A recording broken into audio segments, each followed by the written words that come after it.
Hi everyone, this is Kim Aaliyah, and welcome to a very special session with Dr. Joe Kellerstein, who's going to be talking about case-taking process. I'd like to just, first of all, before I introduce Dr. Kellerstein, I'd just like to mention that his upcoming course, The Art of Sculpting a Case, Mastering Case-Taking for Ultimate Success in Practice, will be starting on March 2nd and running through April 6th. That'll be on Monday nights from 5 to 7 p.m. Of course, you don't need to participate in the live sessions, as they all will be recorded and posted up on the whncourses.com website. There also will be a DVD recording made of all of the sessions, and those will be sent to all of the participants. The early bird special for the course will be ending officially tomorrow.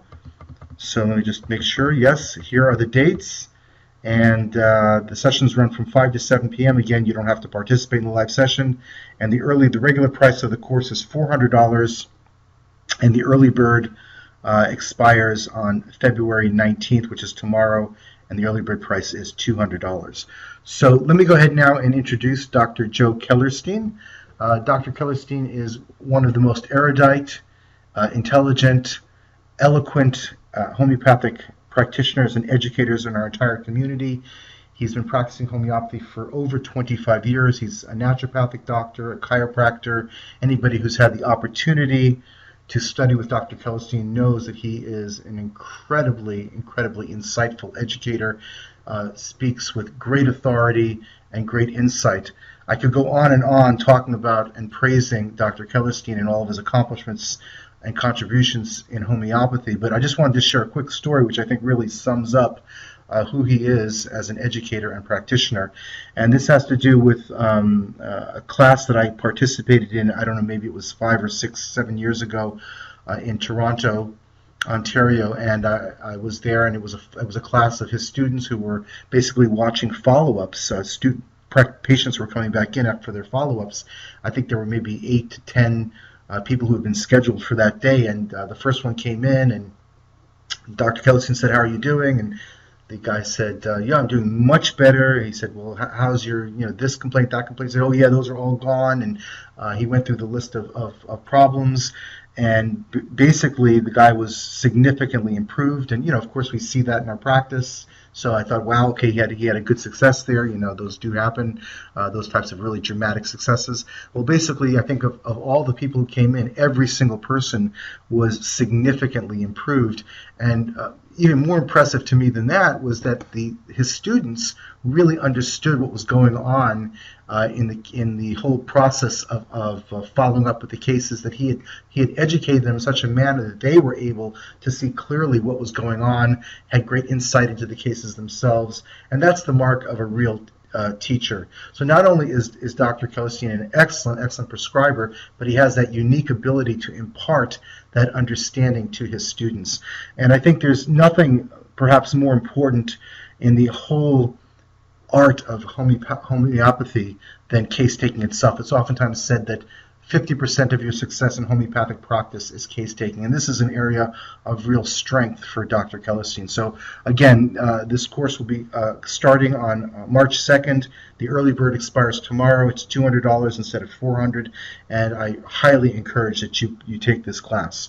So with that quick introduction, I'm going to go ahead and pass it over to Dr. Kellerstein, who's going to do a presentation for probably about 50 minutes to an hour, and then there will be some time at the very end, about 10 to 15 minutes, for questions. So feel free to go ahead and type in your questions in the control panel, and I'll go ahead and field those questions, and time permitting, I'll ask as many of those questions as possible to Dr. Kellerstein, who will respond verbally. Okay, Joe, are you there? I am. Thank you so much for that very kind introduction. Oh, it's more than adequate, more than what you deserve, for sure. And some thanks needs to go to Kim as being one of the premier educators in our profession, always having people on, giving their points of view, always trying to raise the bar of education in this profession. So thank you again for that, Kim, and thanks for the opportunity to present this information in this way. So the topic is sculpting a case. really case taking, case facilitation, case receiving, however you wish to put it. This particular kind of information is something that I've been working with since about 1992 when I first took classes in NLP. It's been a passion of mine to develop tools that could enable my own exploration of homeopathy, rather than, learning from some of our very wonderful teachers that we have in this profession. I wanted at some point to be able to make the bulk of my education things that I've learned for myself, things that have gone on as a result of my own exploration. So I keep looking for tools, mental tools, that will enable, that will facilitate that particular kind of exploration. Two of those tools are these wonderful techniques. The first that I ran across, and that I'll be saying a lot about tonight, is NLP, Neuro-Linguistic Programming. Don't have time to go into a great deal of explanation, but essentially a technique that tries to facilitate self-understanding and change through utilizing the connection between language, perception, and our neurology, our behavior. The other tool that I've been using, especially most recently, is called clean language. In some ways, cousin to NLP, a wonderful kind of questioning and understanding technique of facilitating the patient or the client to bring forth their metaphoric reality, and in understanding that to a higher degree, facilitate the client towards self-change. It's a fantastic thing. I would encourage you all, should there be a therapist or a coach inside you that wants to explore that, please. There are many facilities online to study NLP. And in terms of clean language, I'd highly recommend you look up a name, Wendy Sullivan. Wendy Sullivan, I believe her website is cleanchange.co.uk. Wendy Sullivan's written a book called Clean Language. She works in conjunction with James Lawley and Penny Tompkins, who've written a book called Metaphors in Mind. Clean language itself was first developed by David Grove and is a fantastic methodology that is incredibly flexible. The professionality and the teaching skills of this group of people, I mean, I can only say one word, and that is wow. If anybody is interested, I would highly recommend it. But for my part, my interest here tonight is as a homeopath, not as a coach, not as a therapist. And it's my desire to explore, and I have been continually exploring this since the mid-90s, is in using these tools to facilitate my personal growth as a homeopath. And I feel there's just so much value there that I wanted to share some of the ways that I've adapted these techniques with you. Now, of course, this is the first of several or many webinars, but what I want to do is I want to offer you an overview. I want to offer you some tools that you can take to the clinic tomorrow and use to verify whether or not it's of any use. So let's get rolling with this. I don't think that the slide up there needs particularly any introduction. Of course, these are two separate portraits of Samuel Hahnemann, who in 1810 released the first edition of the Organon, the first of 6 editions. Of course, the 6th edition wasn't available until well after his death, I think circa 1920, 1921. Hahnemann was an incredible genius, I think, as we'll all agree. Seeing as we're all here tonight, he founded homeopathy. To me, you know, the central piece of homeopathy is in a forgotten sentence in the Organon. We don't need to go into the aphorism numbers and quote chapter and verse, but in the Organon, Hahnemann makes a statement that, one of many, many statements, that is astounding. It's astounding to me every day. And that statement is that there's a purpose to suffering. That suffering is a form of communication that can be appreciated by an educated observer. That the structure of that suffering is itself the syntax and structure of the needed medicine, without interpretation, without the overlay of any extraneous paradigms, but suffering in itself communicates to the educated observer the needed medicine directly. We know that as a remedy image, right?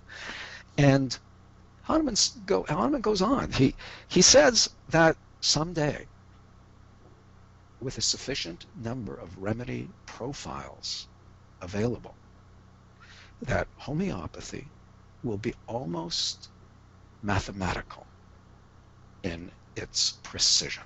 What a statement.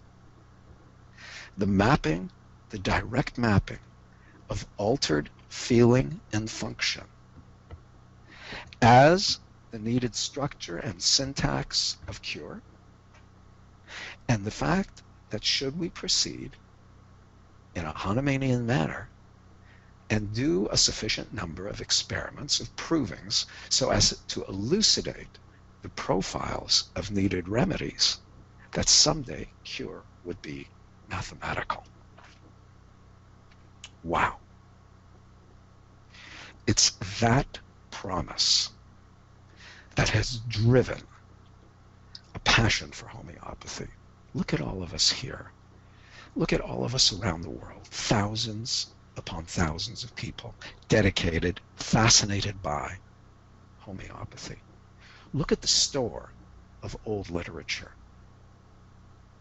Thousands and thousands of pages.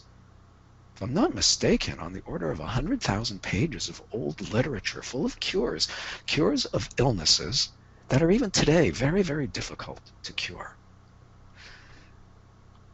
It's this promise, almost alchemical in its nature, almost alchemical, but not. It is scientific. Homeopathy is the first holistic medical science, but the promise, so alchemical, so magical, that it drives all of us with this internal desire to be Merlin or Gandalf or whoever that might be. And we do spend our lives in pursuit of that Hahnemannian promise, the promise of precision. But we have to turn around and look. To what degree is that promise fulfilled? To what degree is that promise fulfilled? I don't know about you guys, but as for myself, and especially in the earlier years of my practice, uncertainty was far more a constant companion than anything else. You know, I love this particular slide because the metaphor is accurate. We walk in a cloud knowing that clarity, that crystal clarity of that clear blue sky and that beautiful field is just the other side, just a few inches away, and yet we walk in cloudedness, in uncertainty. So tell me, what happened to the promised clarity? What happened to the clarity that Hahnemann promised? Was the old coot a liar? I think that's what a lot of us feel. And isn't it true? Isn't it true that knowing that the cloud surrounds us and clarity is so close, we wander and wander and wander. We wander right around the track of seminar leaders systems. We wandered right away from Hahnemann's teaching. And what's fascinating is Hahnemann had written the Organon, and yet he was still asked for more examples of how to practice this methodology that he so clearly outlined. In fact, he said that it was astonishing to him that we would want to ask such a thing because the Organon was so crystal clear. And yet, here we are today. We still have this incredible desire, this desire to correlate patient to remedy. We seek all sorts of venues to clarify the selection of that particular remedy that, when applied, will trigger the vitality into a self-healing. Isn't that what we're after? The key to knowledge and selection of a remedy that precisely fits the patient. So, in the course of my years of thinking about this and of adapting tools from NLP and clean language, I came up with a kind of thinking tool. Actually, I came up with this while listening to a class that Wendy had been teaching. Somebody was being facilitated, and they actually used the metaphor at one point of a stick shift. And it sort of led me to this idea that there were many questions that I had learned that might have been of value, but all could be organized on an X and a Y axis. So I thought of this logo. So the magnifying glass that you see, the magnifying glass simply means that we need to focus attention on a particular object in the patient's landscape, whether a symptom, as we would put it. Now, along the y-axis, going upward, we can organize questions that tend to ask about the patient's values and importance concerning the particular event that's right in the middle of the crosshairs. As we go down on the y-axis, we ask questions about detail so as to elucidate every little detail in the experience of that patient as it relates to that symptom. Along the y-axis, or along the x-axis rather, as is traditional, is time. So we want to know what happened just before, just after, and if we go further to the left along the y-axis, we want to know the etiology or the origin, the source in that person's life of that particular symptom. I thought this would be a useful logo. If we can remember it, and remember which questions are organized under each heading, we can quickly focus on something that's being brought to life in the landscape in front of us by the patient's complaint and decide, do I want to know why this is important to the patient, i.e. our mental symptoms that accompany the state that Hahnemann thought was so important? Do we want to go down for more detail so as to better match the details and modalities of approving?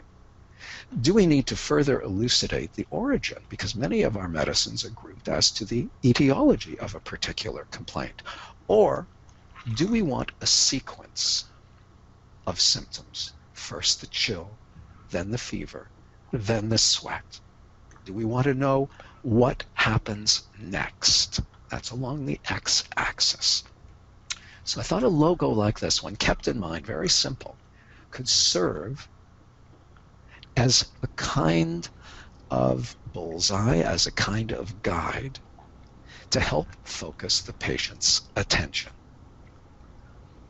so that we might get the most dazzlingly accurate symptomatology we can.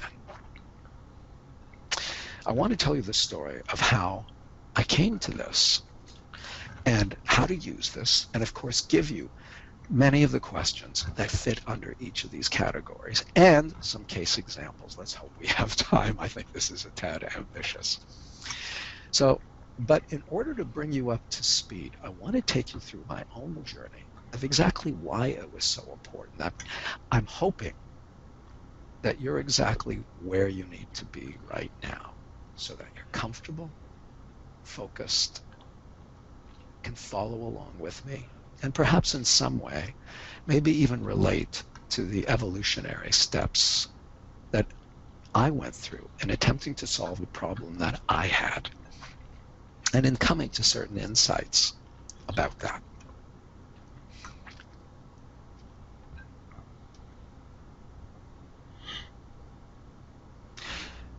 This is supposed to be a slide depicting me early on in practice. You know, there's a terrible joke in Jewish circles, and the joke goes something like this. You know, there was the issue of it's actually in very poor taste, but I hope you can take it in the spirit of humor.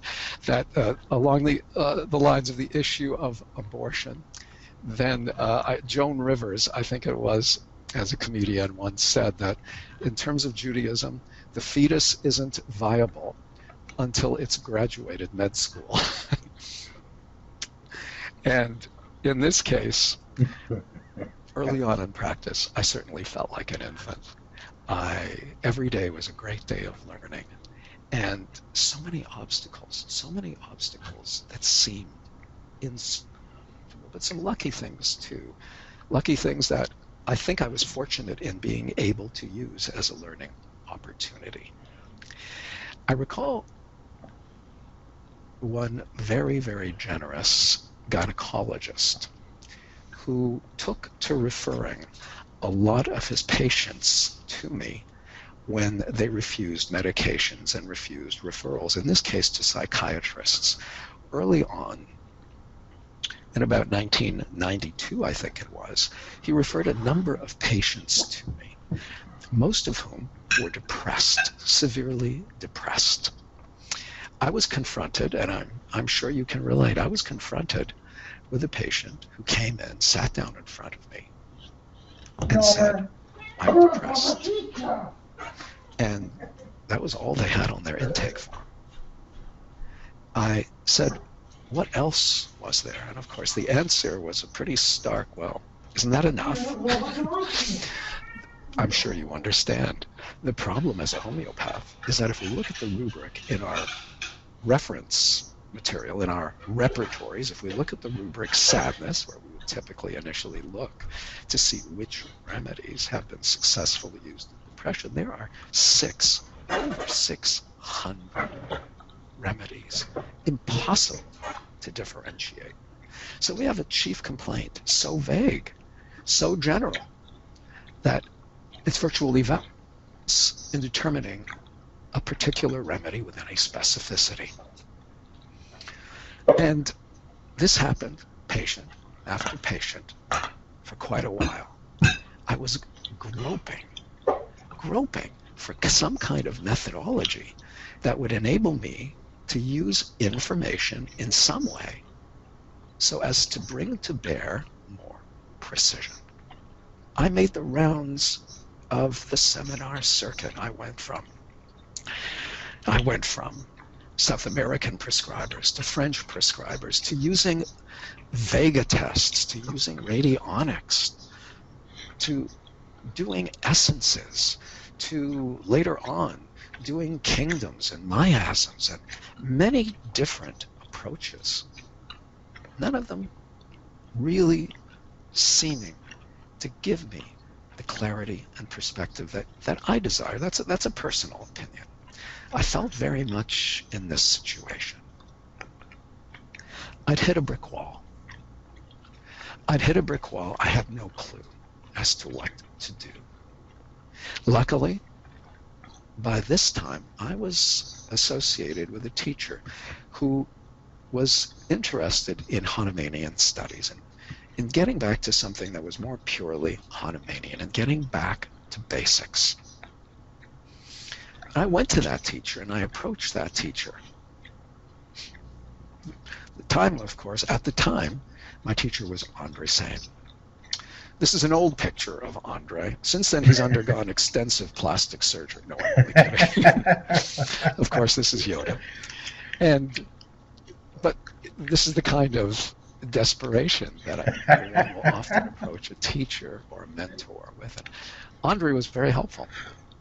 Andre said to me, Joe, so the problem is you need to get more information. Is that correct? And I said, well, yes, it is. And he said, try this one. This came as a total shock to me. He said, when the patient says they're depressed, use the phrase, when you say you are depressed, tell me what you mean. Now, later on, I was to learn that that was a question that NLP calls asking for complex equivalence. We could also call it a chunking down question in some senses. But man, I felt pumped. Okay, I got something to do. I went back. The next time a patient returned, I tried it on for size. So I said, when you say you're depressed, what exactly do you mean? She said, I mean, I'm sad, you idiot. And back I go to the brick wall.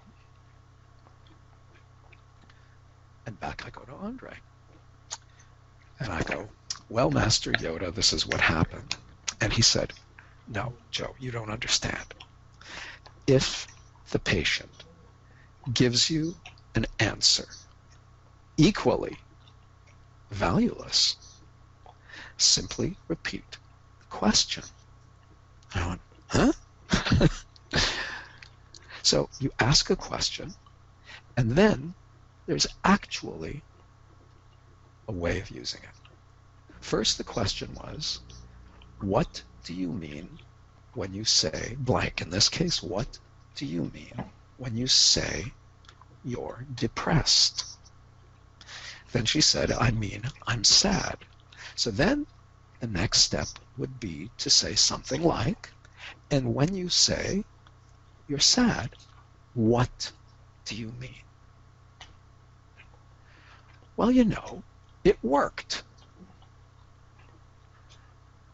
The patient started to break down the entire process of being depressed in a way that was repertorially friendly.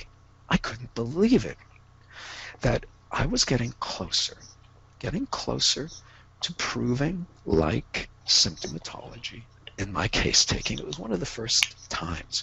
Have you ever noticed, guys, that when you take a case, you get very little information that actually looks like approving? And if that's the case, what do we do? This is where people abandon the Hahnemannian method. But this insight felt like this. I don't know if you know this, but this is a picture of an old guy. Hopefully I'm not quite that old, but taking a hammer to the Berlin Wall. And that's exactly what it felt like, this liberating effort. I had a tool and a methodology. I felt on top of the world.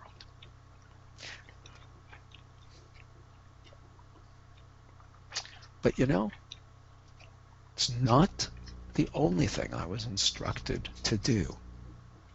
This was a point in my career where, as I said, I had been around the track of studying many, many different modes of applying homeopathic medicines. I'd studied it all, just not homeopathy, which was Hahnemann's method.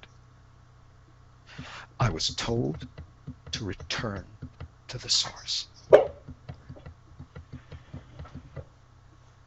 And of course, Sam is the source of things. Now, this is not to be dogmatic. This is simply to say what he did was so good. I am very happy I went back. And that's exactly what I want us to do now. So I know that I need a tool. I know I need a methodology to apply that tool. But what is the homeopathic goal? What exactly am I doing? Let's take a look.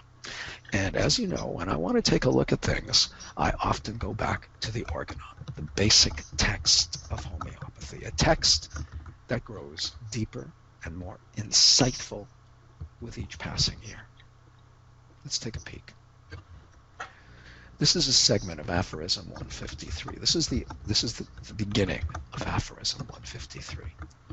And I've highlighted what I think is most important. In this search for a homeopathic specific remedy, that is to say, in this comparison of the collective symptoms of the natural disease with the list of symptoms of known medicines, in order to find an artificial morbific agent, in order to find a remedy, a medicine that corresponds by similarity to the disease to be cured.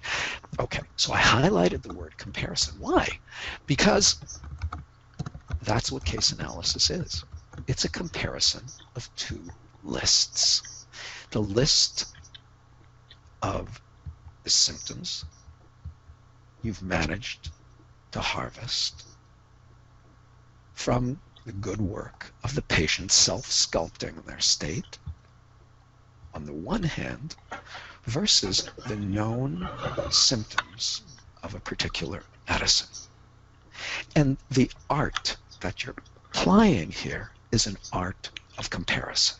Now think about that. What is comparison? Comparison requires both accuracy and aesthetic, both the details and the nuance and the artistry come into comparison, and comparison needs detail and nuance. We've got to collect a lot of information.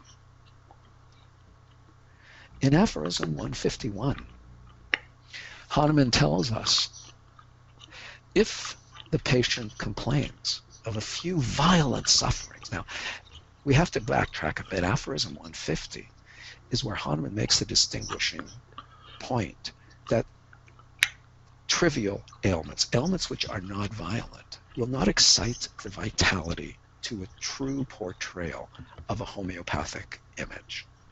But in aphorism 151 he says, but if the patient complains of a few violent sufferings, the physician will usually find, on investigation, several other symptoms which, although of slighter character, furnish a complete picture of the disease. So here he's telling us about a structure. There will be a few violent sufferings, meaning the chief complaint and perhaps concomitant complaints, but there will be lesser concomitant complaints that, although of a slighter character, furnish a complete picture of the disease, meaning that these far lesser guys will often be of value in dotting the I's and crossing the T's in the selection of our medicine. Let's keep going. Aphorism 95 confirms some of this. In chronic disease, the investigation of the signs of disease above mentioned, and of all others, this is after learning the questions needed in case taking, must be pursued as carefully and circumstantially as possible, and the most minute peculiarities must be attended to, partly because in these diseases, in chronic diseases, they are the most characteristic and least resemble those of acute diseases, and if a cure is to be effected, they cannot be too accurately noted. In other words, the devil is often in the detail. The detail needs to be ascertained. You'll see why that's important.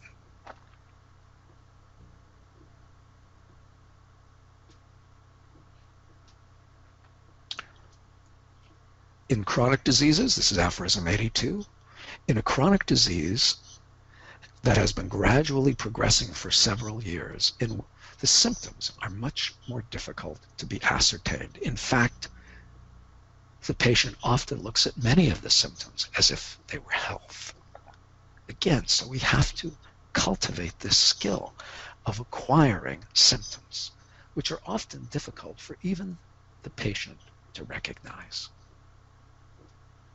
This is the tail end of aphorism 153, where he talks about that the general and undefined symptoms, loss of appetite, headache, debility, restless sleep, comfort, and so forth, demand but little attention when vague and of indefinite character, if they cannot be more accurately described. This doesn't mean that headaches and debility and restlessness are not very useful symptoms, but they're useless if they cannot be pinpointed, if they cannot be accurately described so as to render detail visible. That's the challenge, to render detail visible. And how do we do that? We do that by questioning. Let's look at a summary of Sam's ideas. We generate a list of symptoms that we're ultimately going to compare to approving. Some of the symptoms will be subtle and some invisible, some violent. The subtle symptoms are often crucial to homeopathic diagnosis. The more accurate and descriptor-rich the symptom, the more useful in the comparison. Why? Because it'll have detail, sensation, modalities. All of this in the promotion of observation and questioning.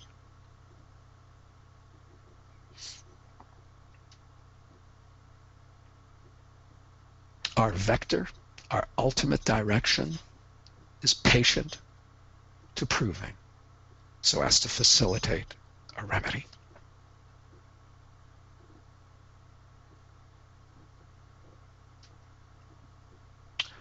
The first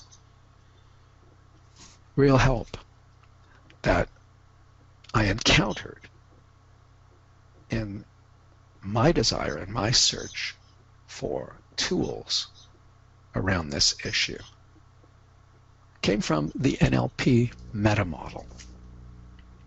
I believe it was first intimated in The Structure of Magic, a book published by Bandler and Grinder, the founders of NLP. The book itself published in 1975. So what is this metamodel? Really, the metamodel is simply a series of questions. A series of questions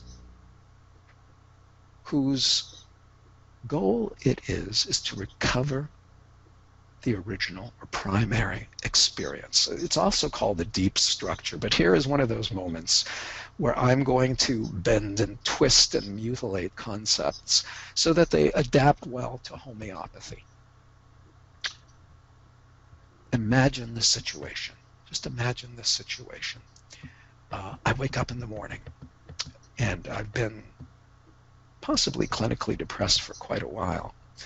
And I wake up one morning, suddenly stare in the mirror and look at myself in shock and develop this horrible thought in my mind, this impulse to commit suicide by slitting my throat.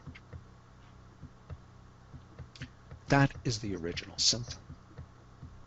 Okay, it passes in a second. By lunchtime, that particular symptom is, oh, what horrible thoughts I had this morning. How awful. Within a week, I go to my family physician and I complain about awful thoughts. And he labels me as depressed or anxious or just stressed and overworked. So the very specific descriptor-rich symptom I gave you of waking up in the morning, looking into the mirror, having the impulse to commit suicide by slitting the throat, suddenly becomes, I'm kind of depressed. So all the detail has been obscured. It's drifted backward into the fog of time and necessity. I've covered it up, and for the sake of convenience, I've expressed it in a single phrase. That single phrase, however, is useless to the homeopath. The object for homeopathy of metamodeling questions is the recovery of the original or primary experience, which will often also make its appearance, perhaps in even ever increasing amounts, as the chronic disease progresses over time. So either you want that primary experience captured, or you want the experience captured, as George Demetriadis says, ask about the case when it's at its worst, its intensity, but we want to capture the detail for those moments of intensity. That's what metamodeling questions are all about.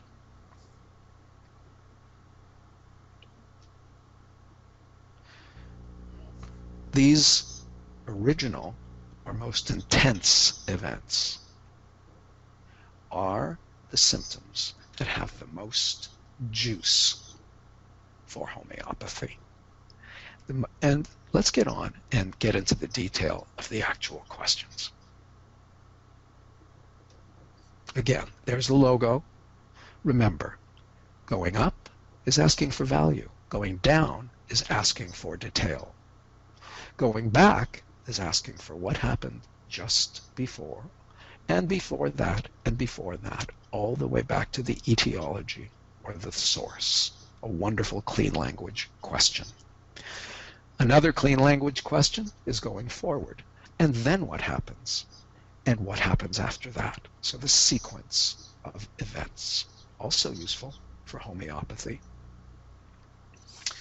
Let's take a look at going down. Going down is called chunking down. When we chunk down, the patient has made a statement, and we have a particular desire to get more detail out of it. We have a sense that there's energy in this question, that there's energy of unstated value. And what we want is we want to deconstruct that experience for the patient. We want that patient, that client, whatever we call them, we want that client to deconstruct the experience so as to allow us to see detail that is worthy of comparison to approving. Good. Here are some of those questions. One of the easiest ones is simply to be nonchalant, almost Columbo-like. Play stupid and say, I don't understand. Could you say a bit more about that headache? Okay? That's one way, and the most simplest way to invite a patient to chunk down, to give you more detail. Another is this third, which is the one that I started out with. When you say headache, what exactly do you mean? Try this on yourself about anything. When you say X, what do you mean? It invites you to break down your statement into more detailed information. Next, there's a lovely question, again, that I've mutilated and stolen from clean language, where we bundle the emphasized ideas, repeat them back to the patient, and then say, and is there anything else about? So if a patient, just for example, if a patient were to say to you, I have a terrible headache, and it's always there when I'm angry, and it's always there in the morning, you can hear how I over-exaggerated those 3 points of emphasis. So you might say, and headache, and anger, and always there in the morning. And when all of that, is there anything else about that headache? It's a wonderful way. This in itself is a Swiss Army knife of possibilities, so as to enable the client to self-sculpt the detail we so desperately need to differentiate remedies. The next is sensory elaboration. Sensory elaboration is very useful especially in a situation, and you can use this one all the time. Little Johnny is sick and has a fever. And of course, he's not in front of you because mom is on the phone. They didn't want to bring Johnny into the office today. And you're at a loss because you are minus the visual aspect, the visual component of your remedy picture. You're minus his spontaneous behaviors, his appearance, etc. You might say to mom, so tell me, Janice, if I were to see little Johnny right now, when his fever was at its worst, again, there's at its worst, what would I especially notice is different from his usual healthy state in his appearance, then in his behavior, then in his habit? So that's been very, very useful for me in emergency telephone calls. I hope you enjoy that one. To further elaborate, I wanted to tell you about a case that I did today simply for this particular webinar. A patient came in and told me that the previous remedy that I'd given her, pulsatilla, really hadn't affected any change, but instead she was left feeling more tired and had a headache. And I said, and is there anything else about that headache? And she said, and I can't think of anything. And I decided just to use that bundling question that I gave you, that's from Clean Language originally, and to just go around in circles with it. And so I said to her, and the headache and tiredness and no change, and really there's nothing else to be thought of. And when all of that, is there anything else about all that? Sounds very awkward, but it worked. The headache became a headache at the vertex, as you can see in symptom number 4 right here. The headache also got worse when she thought about stuff. Mental exertion aggravates. Other symptoms then started to percolate. She gave me that she had noticed a slight pain in the right hypochondrium, and that it was there, especially after eating. Then I asked her about the weakness, and she said what was odd about the weakness, now she was on a roll, and she was in her landscape. She was in this zone of being able to specify detail because she was so associated to it. And she told me that it was all worse, especially at 11 a.m., and that what was odd was that when she had a headache, yes, she's a warm-blooded person, but she definitely needed to be fanned. She had to have that fan pointing at her. And only one remedy pointed out. We sculpted a very clear case from headache and I'm more tired. Herring tells us that the symptoms which emerge last with some degree of intensity will often provide the leaders for the next remedy needed. That's the cue I took to give sulfur. We'll see how it works. I have no idea if I'm right. What do you challenge with these questions when you want to break things down or chunk down on them so as to acquire more detail, to make the descriptors richer, more vivid, again, so as to more accurately compare to approving? You challenge anything, one of the 3 F's, anything that's fuzzy, anything that draws you by its energy, that's fascinating, anything you think might be incorrect or not really accurately ascribed to or pointed at. So anything that's fuzzy, needing clarification, anything you find fascinating or emphasized by the tonal or body language of the patient, or anything you think is false. Good, let's move on.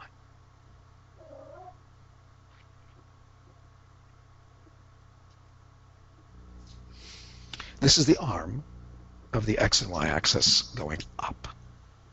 So we can move up, not only for strong beliefs, but as I said, from a homeopathic perspective to get the mental state associated with a particular, and clarify the mental state associated with a particular disease totality.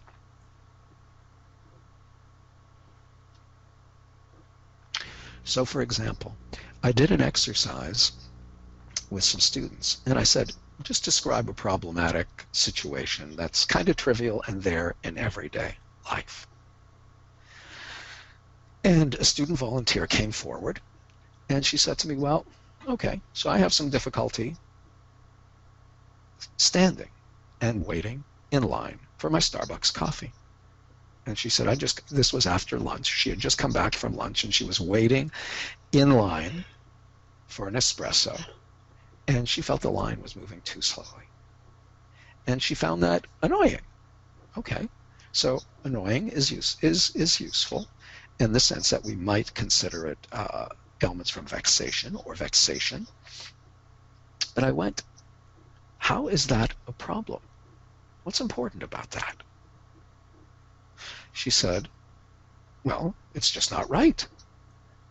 And I said, so when you're waiting in line and it's just not right, that is an example of what? She said, it's an example of someone not valuing my time. My time is important, and I have too little of it. Oh, when she said that, she put a frown on her forehead.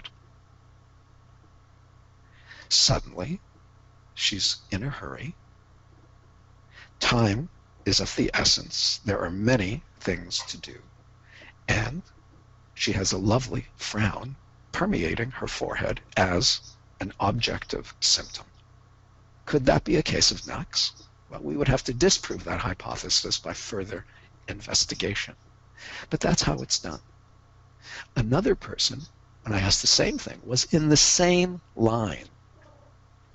And I asked the same series of questions. How is that a problem, the waiting in line? Well, it's just another example. Another example of what exactly? Well, it's just another example of how people are willing to disrespect you. And that led to an entire discussion of how people are rude and how people simply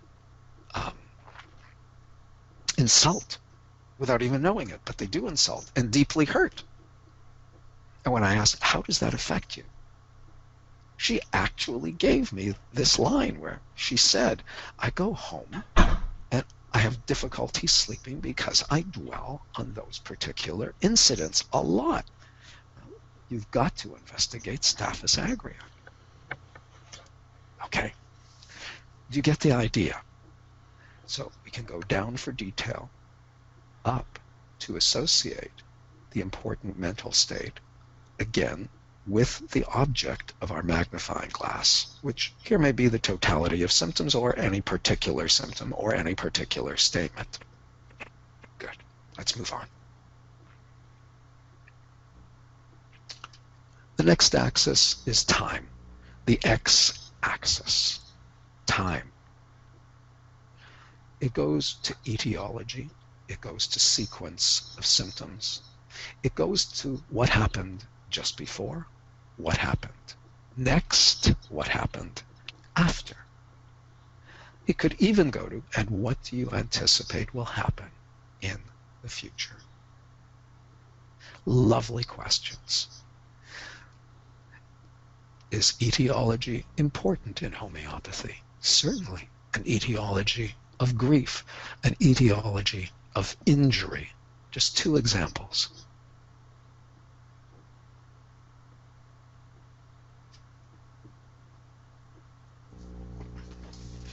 And here are the questions stated for you. So these are on your handout. Again, the job of the homeopath is to collect totality of characteristic symptoms, ultimately to arrive at the set of those characteristic symptoms most identifying of the needed homeopathic remedy, i.e. most peculiar in the case, each having its accurately defined descriptors. That's the whole point of four-quadrant questioning. Over the last 4 or 5 years at the Canadian College of Homeopathic Medicine, I've been teaching these in a coaching format where we actually role play and practice the feel of these questions. They're really easy to get the hang of once you've done them a few times. Please, please, please take 1 or 2 questions a day. Just road test it. Play with it. Serve it up. See what happens. See if the results you get really don't open an eye or two. I think that's about it for me. So, Kim, if you're still there, I've finished blathering. And I hope, guys, this has been of some use for you. Joe, all in all, what we really want. Oh, just another sentence, Kim. Yeah, no, sorry, go ahead. What we really want is simply be able to take better cases so as to be able to make better comparisons so as to help more people get well. Thank you. I'm finished, Kim. Go for it.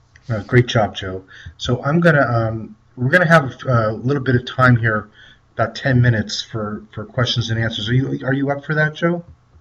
You bet. Okay, great. Well, before we bring over to questions and answers, again, you can type in your questions into the control panel there, and I'll go ahead and read those questions off, and I'll relay them to Joe verbally, and then he can respond. He has a really vast knowledge in so many different areas of homeopathy: history, philosophy, case taking, case analysis, case management.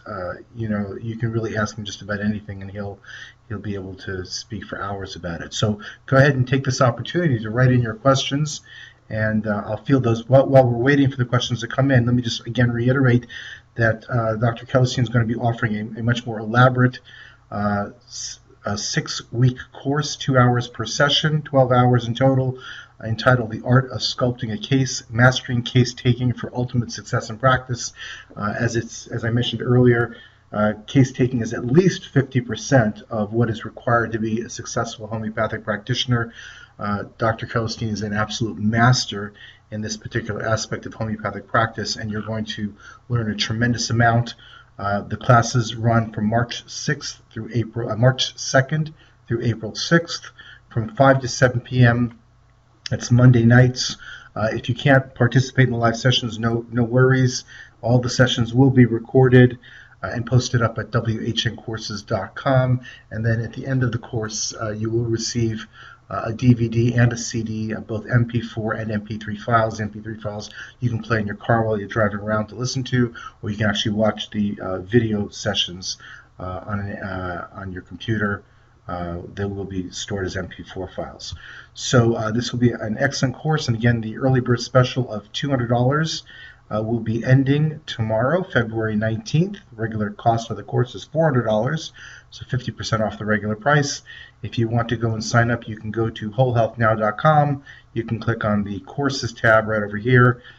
Click on where it says current courses, and then click on the banner for the Art of Sculpting a Case, and you'll find this page, and you can sign up right from there. Again, tomorrow is the expiration for the early bird special.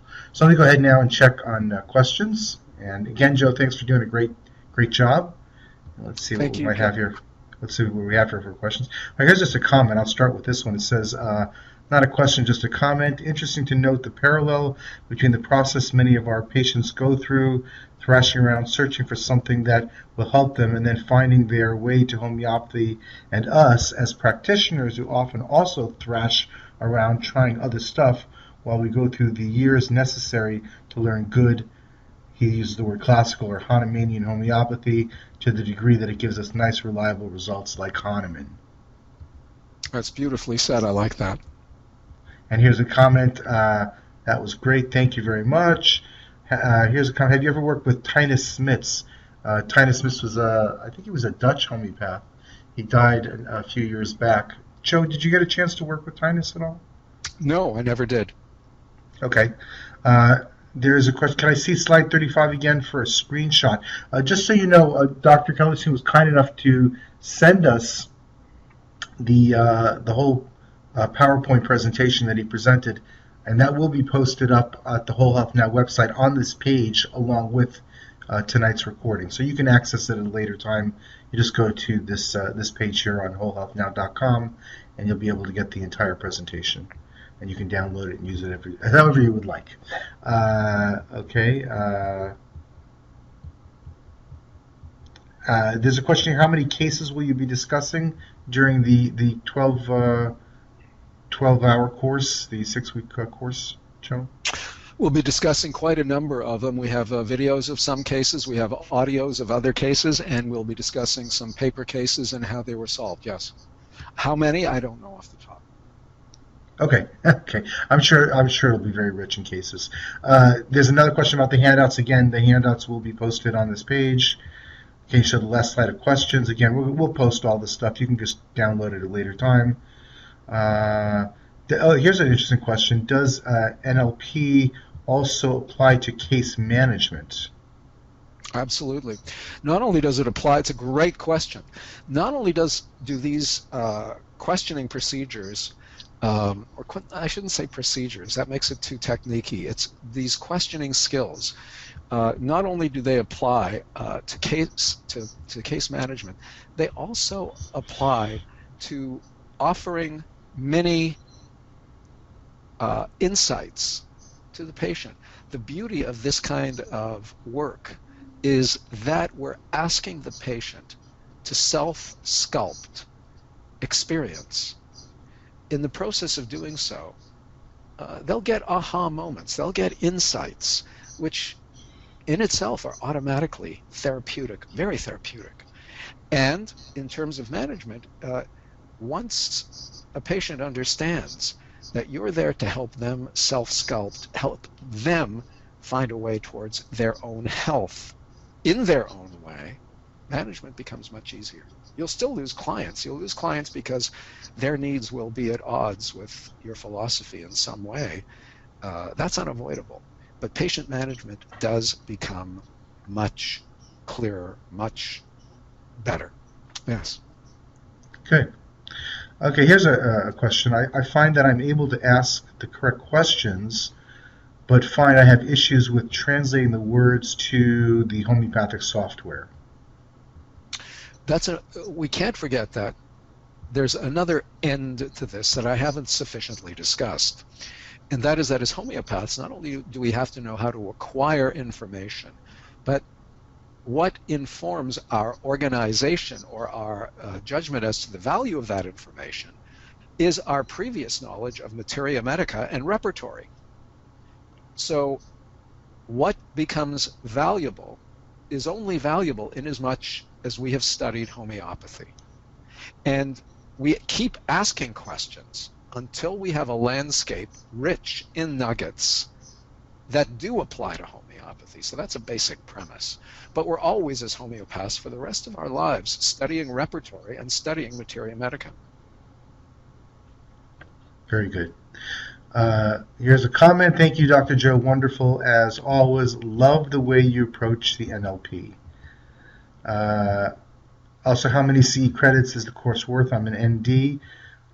We provide continuing education credits, but only for the CHC, the Council for Homeopathic Certification, not for naturopathic doctors or MDs, although we are looking into the possibility of providing those for the future. Here's a commercial question about which software you would recommend for a beginner homeopath. Do you want to answer that one, Joe? I think you're better at that than I am, Kim. Well, I'm somewhat biased since I'm now currently representing McRepertory, which I think is for a beginner. I think it's really a great program. It's very easy to use and very intuitive. So, and I know it's the program you use, Joe. So it's the program I've used for how long? 20 years? Yeah. As you are telling to go for the source, we have Organon from where we can learn to question the patient. So why need NLP or anything else other than the source? Okay, there's a question for you. We don't if it works for you. We absolutely don't. And in fact, a good hunk of the course that we'll be doing is in how to recognize when you don't need to question, when you need to observe and simply know that it's sitting there in front of you.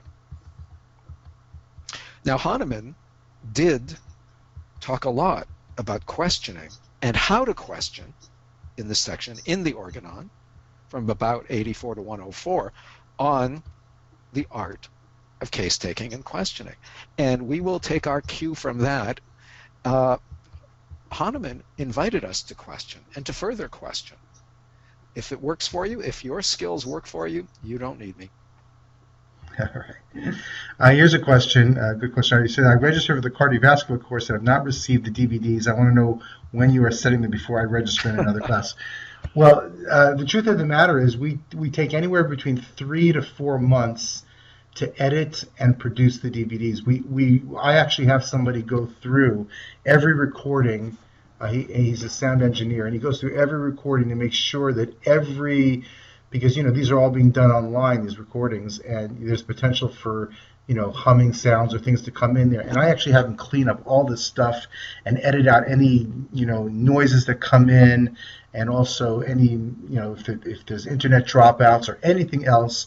And then we really do a very professional job of editing, and then they have to be produced, and there's the artwork and everything else. So they generally take about 3 to 4 months to produce, sometimes up to even 5 months. But we absolutely do always send them out. You could ask any of our customers, and we pride ourselves on sending out a very high quality professional product that you can put in your library and keep and refer back to for the rest of your homeopathic study and practice. So that's basically the answer. Yeah, we could just send them right out to you after they're finished, but you wouldn't get the quality of what we do, and I think that's really important. Here's a comment. Wow, Joe, that was great. You were very comprehensive. Have you left anything to cover in the course? I hope so. No, he's got so much information. It'll be. This is just the tip of the iceberg. How do you feel your method of case taking compares with the case witnessing process of Dinesh Swan? I don't know if you're familiar with that. He's an Indian homeopath, Joe. Do you know? Yeah, I could not adequately comment on that. I do not know that case witnessing. But if you have any references to that, I'll gladly read about it. I actually have his book. He gave it to me as a gift, and when I see, I'll be up in Toronto in April, Joe, and I'll bring you a copy, copy for you to look at. I will liberally steal questions from any source imaginable. So yes, thank you for that tip. All right. How do you avoid interrupting the patient when you are asking questions or mind wandering away when the patient is really thinking, when you are thinking of questions? Joe, do you ever medicate your patients to keep them quiet, or? No, I prefer a taser. A taser, okay. So the question is, I'll read it again. How do you avoid interrupting the patient when you are asking questions or mind wandering away from what the patient is really thinking when you are thinking of questions? I'm not sure I quite understand exactly how that's worded. Did you get that? Yeah. So this is actually part of the course. However, I think it's worthy of an answer. When a patient, in NLP we're taught many things about eye accessing cues. So the way that where the eyes are pointed, what they're doing, and what that potentially might mean. When a patient either defocuses, looking sort of inside themselves, or when the eyes look upward, a patient is processing.